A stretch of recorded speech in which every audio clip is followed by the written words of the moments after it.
Less stress, more time, more money. Welcome to the Cash Flow Contractor. Interview. So good morning, cash flow contractors. Welcome to another episode in which we help work towards our goals of less stress, more free time, and more money. And before I start getting a bunch of letters and emails from people complaining, Khalil is not here today. You just have me. So we're going to miss his mellifluous voice, and I'm going to do the best I can. So hopefully that's all right, and you don't have to send in all those letters. Save the money on stamps, right? Today, we've got a guest, man I've known for a number of years, Colin Reed. He's of Industrial Solutions in Tulsa, Oklahoma, and he is a lean practitioner. And by that, even though he is physically svelte, I'm talking about lean as in lean operations and how to improve efficiency. If you've listened to any of our episodes, you know that I'm constantly pounding on the great benefits that come from really small changes. One of my favorites is that if you increase your gross profit margin by 1%, the average company in the United States will increase its net profit by 14.5%. Another one is if you increase your sales by 17% without increasing overhead, the average company in the United States will double its net profit. So the power of those statements is that it's the little changes make a highly disproportionate um, difference to your net profit and to your outcomes. The question then becomes, how do we make those small changes? And that, Colin, how do we do that? How would you introduce the subject of lean? Let me just say this. I think through my experience, a lot of people think of lean as a manufacturing um, discipline, and it is, but it applies to absolutely everything. And when I was talking to Colin yesterday, in these times of inflation and rising prices, and labor cost in particular, doubling in a lot of places, we wonder how we're going to deal with that. And one way to deal with it is to raise your prices, but you can only do so much of that before people quit buying. The answer that's always there is to eliminate waste. And Colin was making this statement to me the other day. There's always enough waste. No matter how good you are, there is always waste, always opportunity to get better and better and better. So, welcome, Colin. And before we really start, would you tell us a little bit about yourself and ISI? Sure. Thanks for having me here. So, Industrial Solutions, we're a lean thinking consulting firm based out of Tulsa. We've been around since '97, so we're celebrating our 25th year this year. I joined the firm back in 2005 and took over from the founder in 2012. So I've owned it for a number of years now. We focus on training. So we've got 25 years worth of about 45 different classes and topics and things that are on the shelf that we can pull off and work with companies to help improve them. So we've got that background of being able to go in and help train them. But we also deal with owners to help them and leadership of companies to help them see things in a different light. And then we do kind of background consulting where we paid to be the smart guy, basically, kind of go in and help them step out. So my background, industrial engineer by schooling, and I was in a engineering group at Boeing out in Seattle in the 747, 67 programs. And we were basically assigned to go out and find problems, right? And then do our engineering stuff on it, evaluate it, collect data, go back to our desk and come up with all the solutions, right? Make a report, be smart on it, and then sell everybody on our ideas, right? Because it was me sitting at a desk trying to think of the best way to do it. Then I got assigned to a lean group as we're working on a 747, and we were going from a 14-day rate to a 4-day rate on that airplane. And 14-day there's rate. one airplane every What's 14 that mean? days where we could see that Oh, in okay. 7 months, Wow. we're going to have to be able to Okay. make one every 4 days. And we Wow. Okay. I had no idea. and they don't make the 747 anymore. It's outlived its life cycle. But yeah, so they were just needing to really ramp it up, and they had stretched the airplane enough that they would have had to redo all the tooling. We were talking multi floors and things like that, and open up another bay. and it was about $60,000 a day worth of inventory holding costs per airplane. Right. And then another $8,000 per engine, and there's 4 engines once they install Okay. those. So we're able to help them get through lean, and not have to open up another bay and have another 4 airplanes in process, and be able to cycle it out, but still keep the overtime lower, et cetera. So we're very successful on that. And lean as a concept, I graduated in '92, was just really kind of coming out as terms. It was starting to make its way into college, right? So I wasn't exposed to any of those concepts. So I was the old-fashioned trained industrial engineer, go out, collect data, be smart. So when I got exposed to lean thinking, it was about drawing ideas out of the operators, right? Out of the people who own the process. And I realized this is great. This is like my answer, because I don't have to be the smart guy in every process. I can go into any company, and I know lean well, and we marry those things up with the people who own the process, and then we can start doing great things, right? So go into any environment. That's why we work with so many different companies. So Industrial Solutions, I've basically ever since then, in the mid '90s, I've been doing lean ever since. I knew I was going to ride this one for the rest of my career. It was just the passion and the ability to go in and just make positive change constantly, with no matter what the process, no matter what the company, etc. So I got into the consulting, and it's really cool because we get to go from company to company and see so many different things being made or done, right? Because it doesn't really matter what you do. You have waste in a process, as I kind of talked about yesterday. And so we get to see a variety of things. I get to practice the craft constantly, which is fun.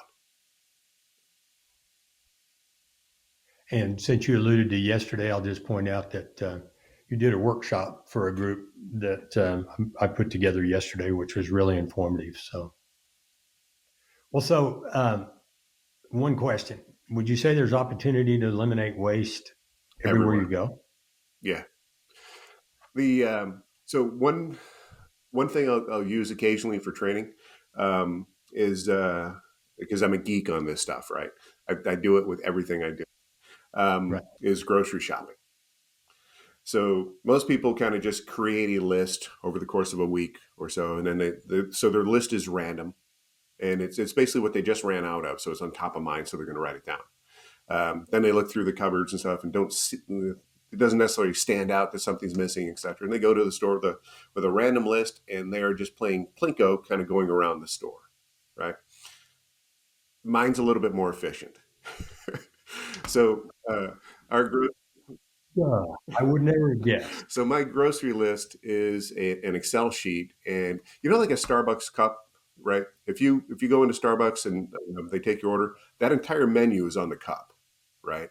They are hearing your order, going and writing it down with just like a 3 shots or whatever, and they're passing that information on to the next person to go make it while they ring you up.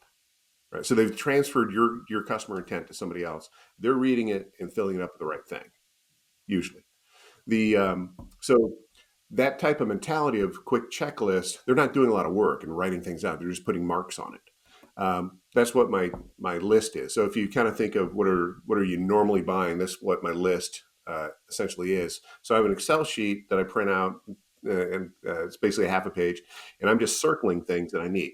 Like, so onions, I have Y, R, yellow, red, etc., or G for green. I'm just circling that if I need it, right? So now that I have a list, it's sorted how I go through the store, right? So I never hit an aisle twice, right? This is total geek stuff, right? But it actually, grocery shopping's boring. Yeah. So the way to, I'm not sure that many of our listeners are going to actually do that because the payoff is personal. But the principle, when applied to a exactly. business, that winds up maybe not being $60,000 a day as employing, but maybe Yeah. $6,000 a month. There's a reason to do. Yeah, It's a great but it's example. just so I can get through a grocery store, and my list is more accurate too, because I've got the things on there. So when I'm kind of going down it and looking through my the pantry or the freezer or the refrigerator, it's making me think: do I have Saran wrap? Not just did I run out of it, but do I need it? Right. So I'm kind of going through it, and it's those ticklers are there to make me think about, do I actually need that item or not? Right. So my list is quality versus, have you ever bought something out of fear at the store because you think, I think I'm out of that, or not bought it because you didn't realize it, right? So there's multiple. Not since the toilet paper craze or panic of whatever Exactly. 2020, which I did not participate in, by Yeah, the but way. now spaghetti shows up, you're going to buy it because it's finally there. Um, but Yeah, yeah. so my list is more accurate. So I don't, unless it's on my list, I won't buy it. Right. So I don't buy things out of fear. I don't buy four and then go home and I already have 10 shoot. Right. I didn't need to spend that, etc. So I can get through a grocery store in 40 minutes with a full week's worth of groceries and not have to go back. Right. Versus somebody who is doing the random list, get half as money, spend more time in the store than I did. Right? Even with a kid. Drive home and go back and get the coffee that Exactly. you forgot. So, it's just Right. that little Now, example. Lean thinking can be applied to anything because grocery shopping is a process. I can be either organized about it or disorganized, right? I can either spend more time and more money or spend less time and have higher quality. And that's why everything's a process. So when it comes to any paperwork that a company is making or any scheduling or any um, transactions or any sending crews out or what have you, we can be smart about it and break it down and eliminate waste, or we can just struggle through by brute force. well, when people buy into it, matter of fact, anybody who just heard your example about the grocery store probably first What a thought, "Oh geek. my God, I'm not doing that." But they also thought, "Wow, I get it. You know, I get it. I understand efficiency. I know I'm wasting. Maybe they can't think specifically, but they'll buy into the fact that we're wasting a lot. You've got some numbers on that, but that we're wasting a lot. But if I decide in my hectic life that, yeah, I want to start doing this, where would they start? I know you've trained me, and I've read elsewhere too, that there are 8 principal sources of waste, places to start looking. Right? Can you describe those a little bit about the categories of waste and maybe somebody? And I'd like to also emphasize before we go into this, we're going to talk about a lot of things today, and I don't want we'll finish up being more specific, but I don't want everybody to think you got to go do all these things this afternoon because you're not going to. But perhaps there's one thing you can do, right? And we begin on with one thing and improve it, and then go to the next. But what are the what are the 8 great sources of waste that you've talked to me about? Um, yeah, and like I talked with the class yesterday, we call them the deadly wastes, right? Because there are things that will kill off a business. There are things that we spend a lot of money on, but we don't even realize it. Like the first one is overproduction. Anytime we're doing something earlier or faster than the next process can handle, right? So if I'm batching things at one company with some engineering change orders. So some of the changes made on the floor, and these change orders have to go through drafting and engineering and all the different groups. We used to basically batch. So there was one of the many functions that I had. So these things were just kind of like a side thing to do because we're all multitasked. And I would, so somebody is producing all this paperwork. It's landing on my desk. I'm getting to it when I can, right? And then I am knocking them all out on a lazy Friday afternoon, finally, and then I'm going to dump them all on the next person, right? Well, you can only work on one at a time anyway. So all that overproduction of people piling stuff up on me didn't really help, right? And we didn't have any standards for me to do the work either. Uh, I used the example yesterday of the invoices, right? Of at a company where we had an invoicing process. It took 10 steps to do. So it went through 10 different people's hands. And it was random of when the work was done and how often. And the if the next station wasn't really ready for it yet or not, it didn't matter because it's coming, right? So I'm going to do all these and then just pass them to you, right? So I'm working on more than you can actually handle because you can only work on one thing at a time. So all the other things that are building up are just sitting there and dwelling. So we found that there are a lot of invoices throughout this entire process where nothing was actually happening to them because they were just piled up on people. Right. So when we balanced it out, we looked at what actually is value-added work happening in that process, and we're able to get it down to 6 steps, and then we put some standards in there. So we only had a small queue between stations. So the first step in the process, that person, they processed everything on the even hours, and then they passed it to the next person, and that person processed it on the odd hours. Right. And it kind of went through the entire process. So now this unit, instead of taking 4 days to make it through this invoice, now it took 6 hours to go through the 6 stations. And we never had. That's one of my, we often think of waste being in terms of productivity of crews out in the field, but that's one of the biggest things we deal with is prompt billing. I don't know anybody in this world who doesn't have cash flow problems. And when we start looking, a lot of times it's because they don't do prompt billing. So the waste manifests itself in having more cash around. And the overproduction, if I'm making more than you can handle at any one moment, all those things are just idled, sitting there going nowhere. So really, what's the point? If I'm overrunning your station with work, whether it's physical product passing from table to table or department to department or paperwork, it doesn't really matter, right? So, and the other thing is, if I do like one of the things I used yesterday was a cab, right, at a company where this guy was making cabs and was overrunning the production line. So if he made a mistake on a unit, he's going to make that mistake on every unit, right, without realizing it. When they finally start digging into those, hey, there's a mistake. Now we've got all those to go back and rework. So the smaller amounts that we work and pass on, that's better. So overproduction is kind of one of the worst ways because it amplifies all the others. Next one is inventory, the waste of inventory. So getting so many companies that we go into, because we work with probably 40% service industries that don't manufacture at all.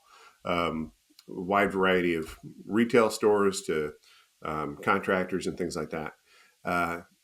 And the rest is basically manufacturers of different varieties. We find that there's a certain amount of inventory that's really needed to run, and then everything else is waste, right? I mean, what functionally actually needs to be there versus what are we having people work on just to stay busy? Yesterday morning, I was at a company by the airport in Oklahoma City, and they basically, their factory floor, they were like, yeah, we really need more room. And I'm looking around thinking, no, you've got the room. You're just not utilizing it. You have all this inventory that's sitting there waiting. They had one production line with these units that they were building. These were large, about the size of desks. And there were 9 in a row there, and only 3 were actually being touched and worked on. The rest were just kind of in the way, right? But people, well, there's always stuff there to work on, so it's good. Well, are they working on the right thing at the right time? And if we just throw inventory at it, well, that's not good because it takes up space. First in, first out starts to get out of whack. You end up having to expedite the orders and things because they get leapfrogged and skipped. You have to dig things out. You have to find them again, right? If you've got 70 items that are unread in your inbox, right, for mail, you're going to miss the one that's really important very easily. If you've only got 5, I mean, I keep my inbox to 70 emails or less of the main important ones. The rest I file away into different ones. You know, the other, an example, we had him on our podcast, I don't know, one of the earlier episodes, but an electrical contractor. And when I first started working with him, I went to his facility, which is 10,000 square feet. The office is in the front, looking through his books and noticed he didn't carry any inventory on the books. And I said, do you have any inventory? He said, no. So we walked out to the shop. There were 6,000 square feet of shelving, floor to ceiling, packed with stuff. And it was all inventory that he had money tied up in. He had space tied up in. He did not know where it was. He did not know what it was, and he didn't know what it was worth. And it was the result of buying too much stuff for jobs, and guys come back and offload it. Some things like ground fault circuit interrupters he could use. Other things were like specialty lighting fixtures that cost a lot of money, but they bought too many. Now they're sitting there. Maybe someday somewhere somebody will need them. And what in fact happens to them is they can't find them. So if they do need them, they go buy more, or they're leaning up against the wall and somebody drives over them with a Yeah. forklift. So it was pretty obvious the waste in Yeah, that inventory. a lot of times we buy out of fear or we build out of fear, and we just increase our inventories. And that fear is not wanting to shut down or having it on hand. And then we find now it's obsolete. It's not needed anymore. Or you had a million of them. Why did you buy some already? Because the computer lies. It doesn't tell you where things actually are. Um, and all the counts are off anyway. Yeah, so inventory is brutal because it is money tied up, right? It's cash tied up, and oftentimes, especially in manufacturing, those are jobs because it's a lot easier to just get rid of people, right? I can affect that by the end of the month versus fixing the processes so you can run smoothly, predictably with less inventory. So that's one of the brutal things too, because lean is so operator driven, right? The leadership is there to give a vision of where to go. The operators are the ones who help develop the program and the process, and that's what we walk them through. So when we lay people off, when they go out the door, there goes all that information, right? All that knowledge. Next one is transfer. If you don't have it systemized and Right. captured, that's your Exactly. point, Exactly. right? Yeah. Transportation is moving things, right? So moving materials, parts, assemblies, um, any type of movement. I got a guy who does drainage, right? So he installs draining, does landscaping, things like that. He's trying to keep his crews from just driving wherever they want to having them on select routes to make the most of their time, right? Um, if you look at the average plant, if you were to do what we call a spaghetti chart, if you were to just kind of trace it where things move, it's very eye opening how much items are picked up, put down, moved out of the way, moved into this location, back and forth. Even in the smallest building, things can be moved 38 times. And it's like we're not adding any value to it. We're moving things around. Another one, another one is defects, right? So anytime we make a mistake, and defects are a very brutal waste because when there is a defect, it'll cost you 30 to 100% more to get that product out than if you'd just done it right the first time or finish that process. With one of the things I talked about yesterday was we got a new alarm system put into our house, right? So it's all integrated with the with the lights, the doors, garage, you know, the doorbell, all those things were just thermostats, all integrated, right? So the salesperson was like, "Okay, cool. This is all the options that you want. That's awesome." They send the guy out to install it a couple of days later, and he forgot one of the items that we had wanted that were in our contract. So when that guy, very apologetic, yeah, we get it, things happen, but somehow in our customer intent was not aligned with the pick list and with his route and his orders of what to do. He shows up, doesn't even know that we need that item or we're supposed to get it. Now he's coming back the following week. Right? So that is a complete waste. It's a defect where we weren't serviced right. So we're put off. We're inconvenienced again having the guy come back into the house. But he also has to make a route back out to us, pull everything out of his truck, come back in with the ladder, toolbox, etc. So he's not servicing a new client, right, making more money. He's saving an old one, essentially, at that point. And that also Yeah. He's not only spending extra money, he's missing an opportunity of doing another exactly, job. Major deal with exactly. service work. And when you and oftentimes we don't, companies are just so in a hurry. Oh, we'll give it to you for free. We'll give you a discount, etc. We'll never get to the root cause, right? I was at a barbecue restaurant a few weeks ago. I was with two people. There's a table next to us of two people. So that party, it was one of the ones where they bring the food out to you. One of their sandwiches was wrong. I'm sorry, sir. We'll bring you the right one. So there's one meal opportunity lost there, and then they screwed up on one of ours. Right, so they had to take the meal away from one of my associates and bring it back, bring back the right one. So I don't know if they got crossed. I don't know if they both made them wrong, but somewhere in, again, that customer intent to giving that service, now they have served 7 meals for 5 people. So that's just that is a total loss there. And there's no like after action review they're going to do after the lunch rush. You're going, okay, what went good, what went wrong? So that mistake, they're going to repeat and repeat and repeat because they don't have a good stable process. It's funny that you bring that up because there's a restaurateur here in Oklahoma, uh, runs a bunch of different named restaurants. Professional athletes and stars come in, people like Barry Switzer and Toby Keith and Kevin Durant, and they want to start their own restaurant. And it doesn't work until they partner up with this guy, and then they do work. And he's famous for that. And the reason is processes. Mm-hmm. And just in a story, there's one of his newer concept restaurants is close to my office.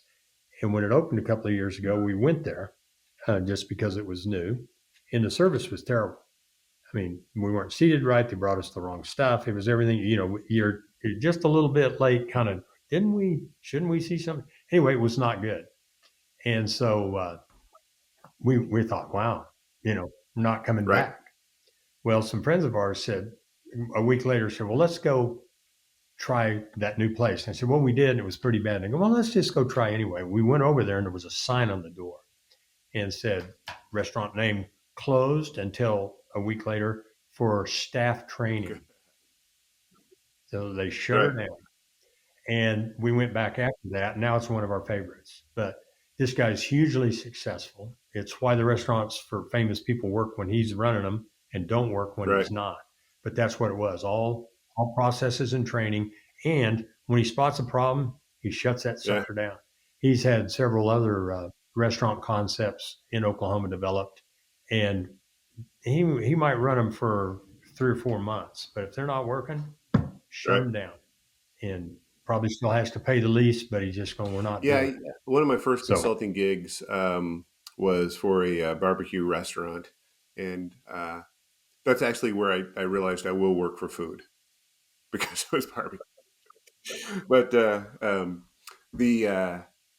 when I first worked with them, I was in there just kind of evaluated. We got the ticket travel in the kitchen. So the order coming in for travel from 75 feet to 25 feet. Right.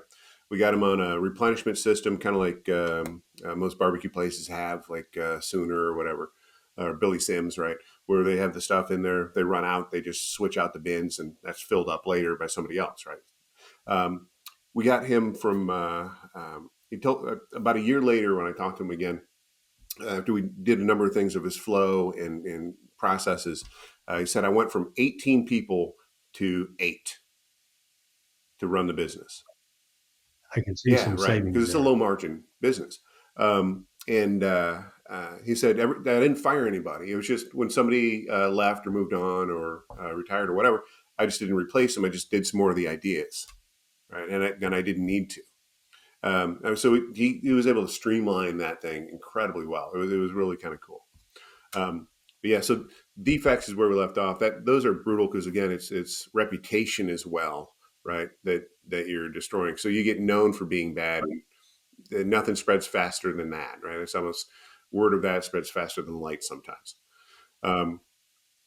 The next one is processing waste. So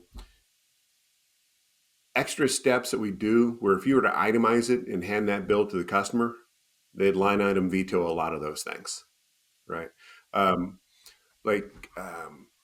Example I use in training is if I go in and get tires for my car, right? I expect to pay a certain amount for the tire.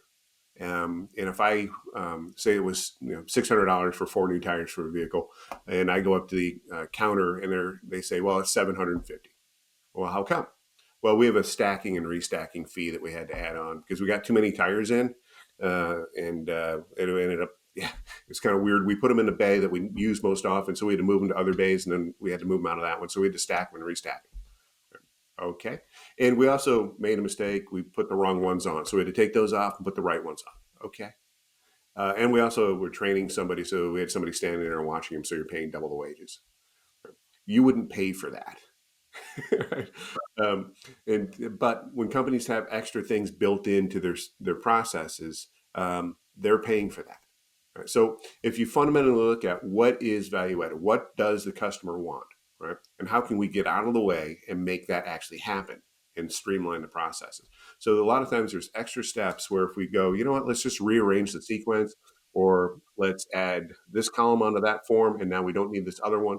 And there's all these things that we do that are extra steps that are just not needed.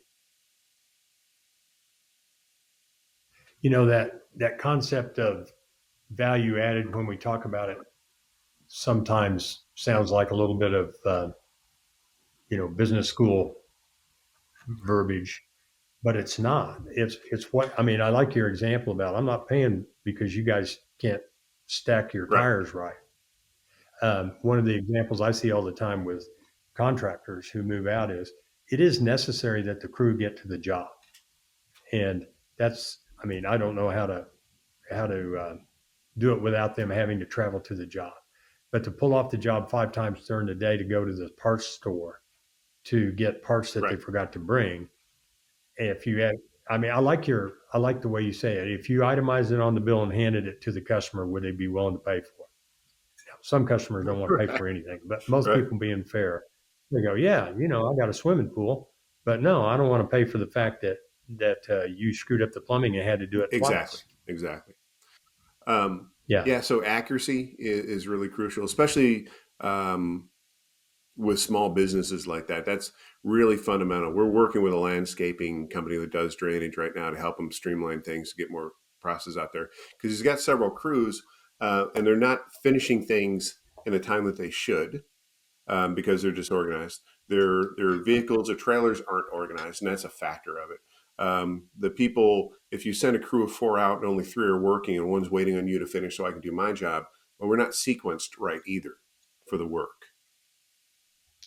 That brings to mind, I think you even had a picture of it the other day, but you drive by a construction site, usually for a city or state or something like that, and there are 12 guys standing around a hole. And one guy either with a track hoe digging or maybe in the hole doing something. The rest of the guys are Right. watching. And people think they're lazy and, you hear all the disparaging comments. It's just that the sequence of work Right. isn't right. Am I Yeah. correct? Yeah. I work with a city utility department, and they're sending crews out. So they get the trouble call into the call center, and that person routes the information to one crew. They go out. They've got a specific time to get out there that's chewed up mainly by the call center and the time it takes. So they're not meeting their metrics all the time because they're unjustly, held to standards that just don't work. So they're in a rush. They get out there, they Right. evaluate it, and then the next group comes out, and you get people with different crews, different equipment, different talents that are out there, and they're not organized at all as far as the sequence of them showing up. Right? If you were to watch like a pit crew, everybody has their job. They're doing things in the right order. The guy isn't trying to pull the tire off before the car is jacked up. The driver's not pulling away before the fuel's in it, etc. Everything's well synchronized. But if you look at crews like that, they're just not. And it's frustrating for the operators to have to drive, a city truck, go through traffic, try and get there on time, and then wait 3 hours for that guy to finally finish they should have done yesterday. But he was delayed because of other things, right? And it just has that ripple effect. And then you wonder why that 3-inch steel plate's out there for 4 months, because they're just not organized to finish the project. Right. Well, you had a great example yesterday, a picture of a highway with the cones blocking off one lane off to Right. the horizon. And you made the point that how much can they crush or take out, crush, mill, and replace in a day, or maybe take something like 3 days. Well, an eighth of a mile. So why don't they just block off the highway for an eighth of a mile instead of blocking off the entire 3 miles Right. of the project for a year and a Exactly. half?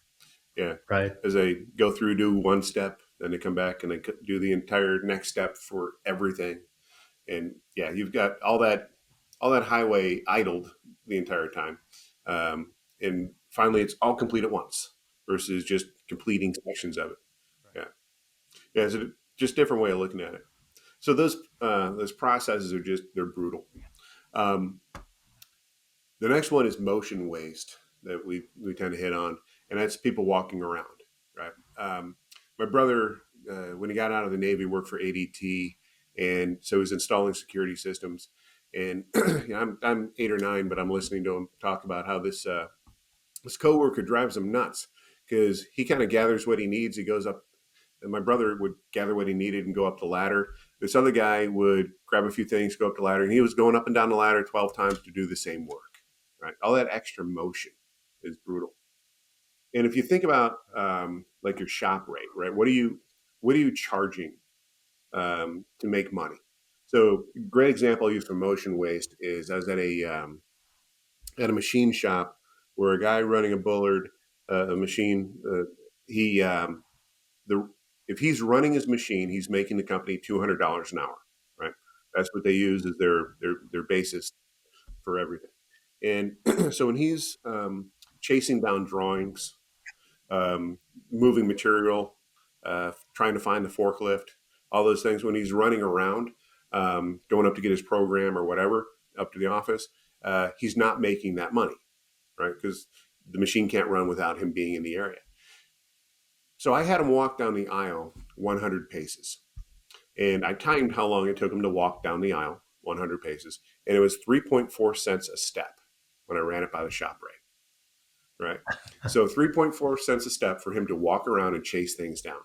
So I was trying to convince the owners, deliver his paperwork, deliver his parts, right? Deliver his drawings, and program. So he's not chasing things down, because when he's running around, he's not producing. Right? His legs don't add value; his hands do, unless he's got foot power. Right. Right. So, and we'll talk about this a little bit more toward the end, but that's one of those things that somebody who hasn't memorized all the 8 wastes and is kind of wondering, how do I start? That's one of those things that machine needs to be running. It's not running right now. Why not? right. I mean, that's how somebody listening can actually go start. Why not? Because Gary's not there. Why isn't Gary there?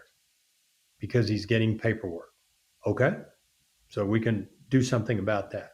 Next time Gary's not there because the material, he has to go load and stack material, in the process. Well, we can do something about that. But that's where lean isn't theory, but the theory of lean comes down to something people can actually do. Right. Actually do. One of my favorite with companies I work with that have service trucks and run routes. One of our goals, something that we can get our heads around, is one more job per truck per week. And let me tell you, depends on your business, but if you pull that off, it's staggering the effect it'll have on your profitability. So you got the same overhead, but you get one more job per truck per week, per crew per Right. week, if you want to say it. And then that's the same thing. You're going to say, why couldn't they do one more on Friday afternoon? And you start looking back, and a lot of times it's because they didn't have the right parts on the truck. I mean, one of the bugaboos on almost everybody is trips to the supply store, because it's not only transit time, it's a cup of coffee. They got to find the stuff. They got to wait in line to sign the ticket. Maybe there's, they like the person who's running the place, so they got to talk about the football game a little bit, and then they got to drive back. And you do that 3 times, and there's your other job, right? So that brings it down to the realm of, what can I really do? How can we eliminate trips to the supply store? We'll have the right parts available in the morning. Well, how are you going to do that? Well, I got to know what the guys are going to do tomorrow morning. I got to know that the day before. I can have a supply house deliver it to us. So, but anyway, it's how you find the things that you can actually do. With I have a friend. We're doing stuff at his company. He had a mowing business that he did in the evenings. After a few of the events, he told me about 3 months after working at that company with him intermittently, he said, I applied this to my mowing business. He said, I started looking at it I had a goal of, I want to have grass clippings flying within 1 minute of arriving. Right. So with that concept, he thought about how can I get how can I have my vehicles or all my mowers loaded properly? So he had a route that he would do certain days, and so he knew exactly how to load the mowers back on the trailer for the next stop, right? So he wasn't pulling one off to get out of the way, et cetera, right? He was maximizing that. You'll get the He next. ran his airlines from his compressor all the way down so that he could get tires at any location and not have to fumble with hose and all this other stuff. Um, just all these little things that he did to not waste time while on site. And he said, I was making 3 or 4 more stops in the evening, right? Sometimes, a lot of times they'll bundle and there'll be, one stop, they'll be able to knock out 3 lawns, et cetera. So he was doing another 15 or 20 lawns a week with no problem, right? Right. And with the same overhead, that's where you double, triple, quadruple Exactly. profitability just with certainty. So that's the 8 deadly wastes of overproduction, inventory, excess inventory, mismanagement of inventory, transportation, where you're moving things around that doesn't add value, doesn't help you complete the job or the product. That you're making defects, um, which have to be scrapped or reworked. You have processing waste. You're doing operations on things that don't necessarily need to be done. I have some cabinet shops, and one of the examples of operations is most of them don't do it, but sometimes you finish the bottom of a Mm-hmm. drawer, and which takes time and effort to do that, meaning the underside of the bottom of a drawer. Well, it's not value added to the customer, So why are you doing that? So processing waste, motion waste that's moving the tires around in the shop, moving the mowers off the trailer to get to the right tool, and then I think we didn't talk yet about waiting. I guess that's the eighth Yeah, waiting and is waiting. underutilized people. Yeah, so waiting is whenever somebody is ready, willing, and able to work but can't, right? There's nothing stopping them other than the process. So they don't have the right information, they don't have the right tools, they don't have the right equipment, they don't have the authority or whatever is stopping them from working. I got to wait on that person to reply to my text so I know what to do next, or I'm waiting on material to come to me to my machine before I can work on it. Right? It's lost opportunity time because we're not producing whatever it is. We're not working. Um, Right. and a little back to your thing of a machine, if it's not running, we're not producing. It needs to be making the right thing in the right amount, right? It is okay for equipment and things not to produce for short periods of time because we don't want to overrun the next step, as long as we're meeting customer Yeah, I demand, want right? But to. that's when we get into the flow.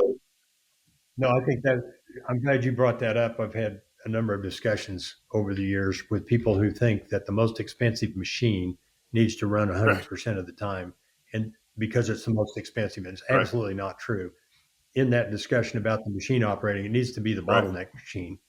Yeah, I mean that the bottleneck needs to be running appropriately, but that's why it's the Correct. bottleneck because it has demand to And even satisfy on down the slower and line. older machines can still be good. I was working with a company that they wanted to buy this new $270,000 machine that could knock everything out quickly. And I looked at the So it could sit in the yeah. warehouse. So I looked at what they had. And it was like, well, okay, you Yeah, have 3 over here, and you have one around the corner you're not even using. So what's wrong with those? Well, we just need this new one because it can do it a lot faster. And I'm looking at their process and thinking, okay, well, how many are you actually making? Well, if you rearrange that equipment, you could have what you need flow through it and not spend that $275,000 on a new piece of equipment if you properly line it up because you're meeting demand already. You just can't see it, right? Um, because of right. the way their flow was, et cetera. So you don't always need the highest speed stuff, the high speed equipment, et cetera. It's looking at what actually needs to be done and what rate does it need to be done. Right? So we're meeting customer demand with no problem with our current equipment. And often it's rare that we really have when doing lean, it's usually just kind of using our brains and not our wallet, right?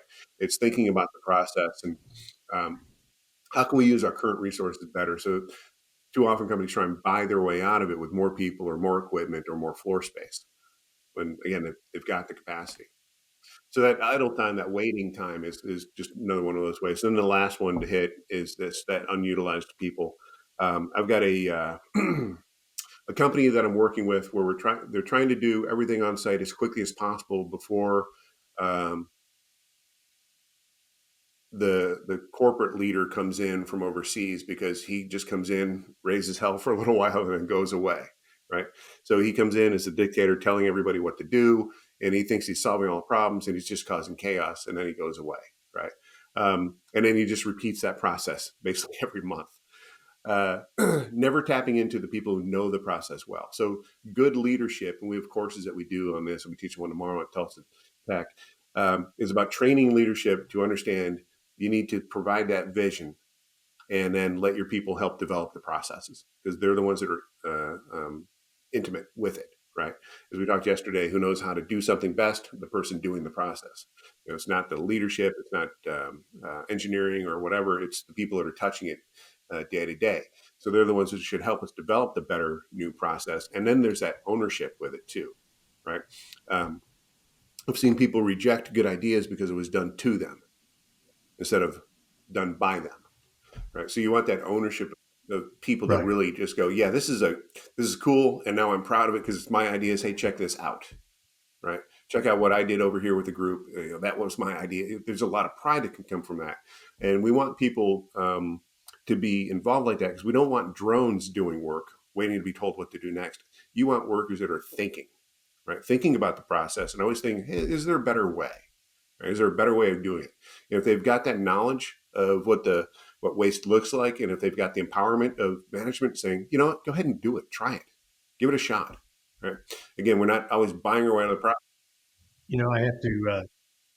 I have to tell you a story. Engineer, I know there was a company. We'll call it toothpaste. I don't know what it was, but there was a company that was filling low dollar, high volume boxes with a product, right? And they're going down a belt. And the problem was 1 out of 1,000 was an empty box, right? So they I don't know if it's 1 out of 1,000, 3 out of 1,000, but anyway, they had this problem that they were shipping some boxes that hadn't been filled, and so maybe this is lore. He told it to me as if it were fact, but the company came in, they designed a bunch of scales and continuous scales that could weigh these boxes when they're going across, and then an arm to kick it Right. off and stuff.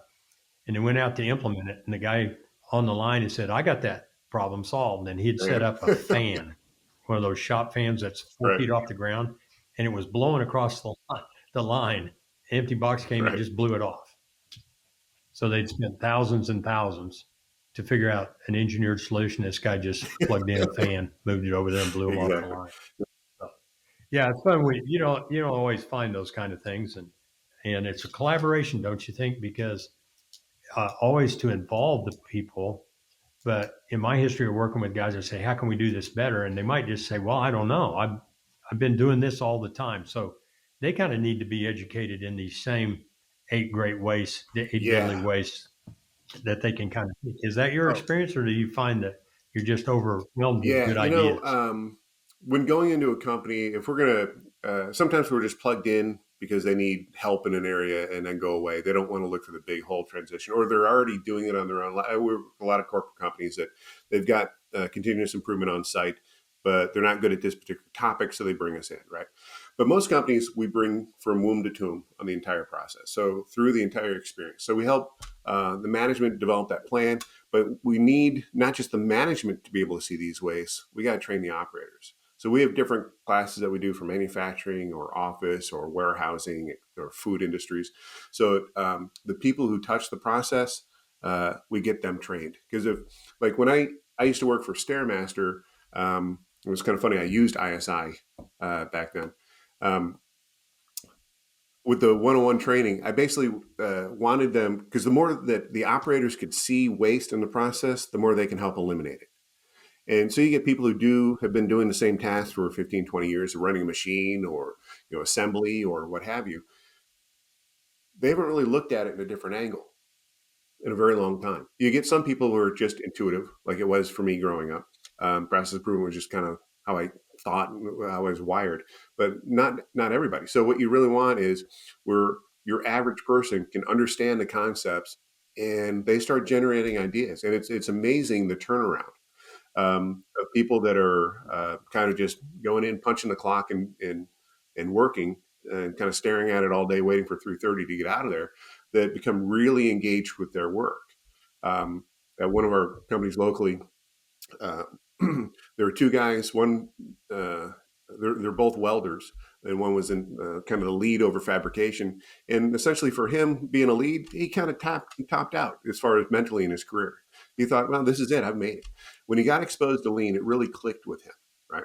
And they put him through a couple different classes that we provide, and now he's running the continuous improvement program at that company.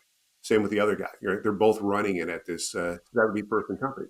It's really cool what can actually happen, right? When you awaken people's minds. And even so some people it really clicks with, and others where it doesn't as much. At least they're understanding it so they can participate in it.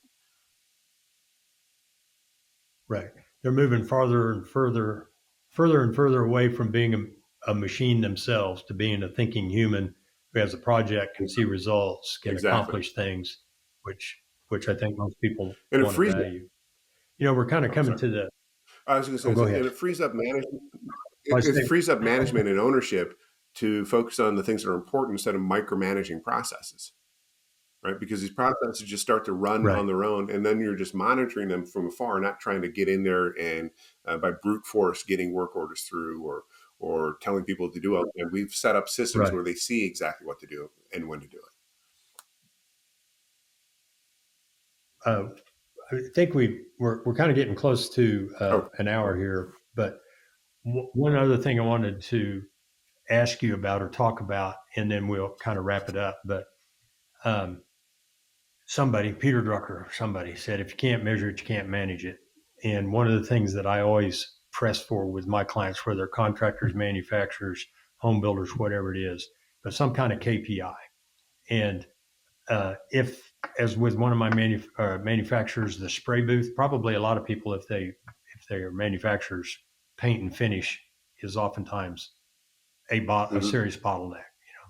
So we have to know, or I guess I'll phrase this as a question, but I'm going to state it as my belief is you have to know where you're starting.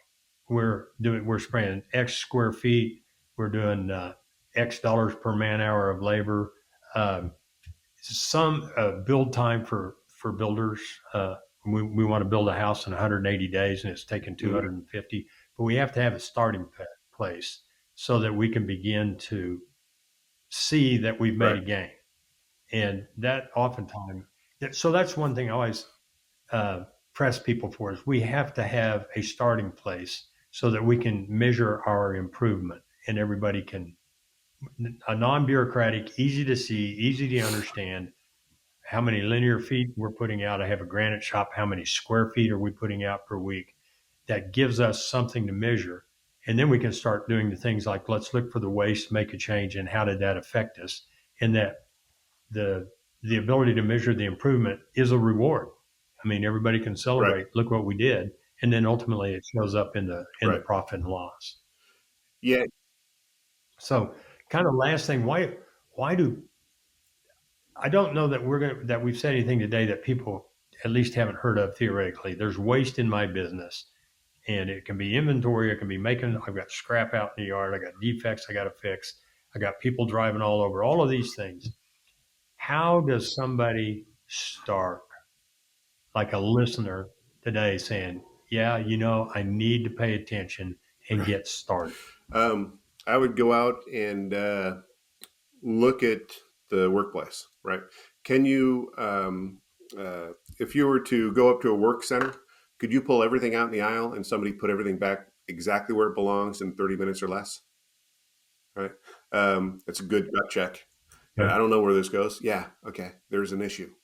Right. So just with Right. workplace organization, the term 5S, um, getting rid of what isn't needed, having a designated spot for it, etc. Having a person be able to walk up and just start working versus getting stuff out of the way, searching for things, etc. Can somebody do that? Can you find something without having to wait on somebody? Right. Whether it's paperwork in a on the server, right? Is your server organized? Can anybody find anything? without having to ask On the where it is, server. where it goes, etc. Um, Thank God for search exactly functions. right. But do you have standards? Right? Are you using standard naming on your files? When I first brought somebody onto ISI after I took over, uploading a new computer, I'm like, oh my God, I don't know what's the latest version of all of our training because we're constantly improving it. So I came up with a naming convention because things had just kind of grown up organically over time. I was like, darn it, we're lean people. We shouldn't do this. So we came up with folder standards, what goes in each folder. So the office assistant knows what to print for the class, right? Instead of just guessing. So, do you have standards out there? Do you have standard work developed? Do your people know what to do, your roles and responsibilities? Um, that signage, etc. Are your vehicles laid out the exact same way? And if not, why not? There's a lot of things where if you just even applying 5S, the typical company could be 20 to 30% more efficient. With the exercise we did, they Right. showed that. You said it laid out the trucks. The same client who had that 8,000 square feet of unaccounted for inventory, electrical contractor, we started trying to organize the trucks in a consistent way. But the first thing he did, they had a Friday morning stand-up meeting, and he pulled out $100 bill, told everybody to go to their truck and bring back two things. Might be a fitting and might be a tool. First one back got $100. And the point was, if your truck's organized well enough to win that $100, be Right, competitive every week, then it would going to be organized much better. And he would ask questions of things that are typically under the boxes on the bottom of a truck because you don't, some kind of a pipe bender or something that you don't use all the time. People had to know where they were. He has subsequently organized his trucks, and then he's gone even beyond that. He's got DeWalt clear boxes, so you can do a visual inspection. He doesn't have to pull everything out and look. They can right. just look and fill those boxes up. So it's things like that somebody listening can do. You mentioned a lot of areas, but to take one thing, maybe it's the file server, maybe it's that idea that if you pulled everything out of the aisle, could everybody put it back where it belonged in 30 minutes or less? But some tests like that, and then Yeah, attack it and fix it and improve it. And I think one of the points you make frequently, and I see often, is if you implement a process in the system and everybody's enthusiastic today, you're going to have to right. follow up, Yeah, right? Because if it doesn't appear important as you go forward, it'll tend back you'll go right to back the to what it mean. needs to be. Yeah, It'll and regret. that accountability is free, Right. right? Of having, and the beauty thing is you have the operators develop that process, the layout, the sequence of work, all that, and then you just hold them accountable to that standard, right? And accountability is Right. free, right? My son's room is a mess because he's 16. Right. And whose fault is that? It's my fault because I told him to clean it up. But if I'm just sitting there watching Forged in Fire on the couch and I yell up, hey, did you clean up your room? Yeah, Dad. Okay. And I keep watching and I don't Right. go up and check, well, that's my fault. Right. So, and that applies to And that really is standards. that to the listeners. That really is your response. That's where leadership comes in. Your discipline. If you're a slob and you really don't care about this stuff, but you do it because you think you should, it isn't Exactly. going to happen. You have to change your thinking, and that's why I say start with one thing because that's something you can control, well, that you can influence and you can follow up on, and people will begin to believe until it becomes automatic, then move on Right. to the next thing. Yep. Well, we're coming up on the hour. I hope people who have uh, been listening are at least inspired to give lean and efficiency a thought. If you're sitting at a desk listening to this or driving, I am 100% certain that within eyeshot of you is an opportunity to improve. Might be in the back of your truck. It might be the way your desk looks, and I'm not going to show people what my desk looks like. It's real messy, which is a sign that I'm real smart, right? Sure. No, yeah, sure it is. No, but within eyeshot of wherever you are is an opportunity. And so we'll go back to what we started out with, that opportunity to go out there and get 1% better is 14.5% improvement in profits. And it's the people who are working with you on this, your crew leaders and your employees who are working with you on this, that 14.5% improvement, you do it again and it's 29%. 2% is 29%. Well, that's where bonuses, incentive pay, participation, that's where it comes from. That's how you whip inflation. That's how you whip price increases, becoming increasingly efficient. So, Colin, how can they get a hold of you if they wanted to? And we'll put this in Sure. the show notes, along with the 8 deadly wastes Very be good. in the show notes. So our site is isiworld.net is our website. I give up like Absolutely. okay. Phone number if you want to email. So phone number is Yeah. 918-906-5226. Available basically anytime. We do a lot of free. We don't charge for coming out and meeting with you, talking about how it could be of value or anything, or what your plan should be, or what lean would look like at your facility or company. So. Okay. Well, that'll be in the show notes, and we'll see you next time, Cash Flow Contractors. Thanks much. Thanks for listening to The Cash Flow Contractor. Check out our website in the show notes or visit thecashflowcontractor.com.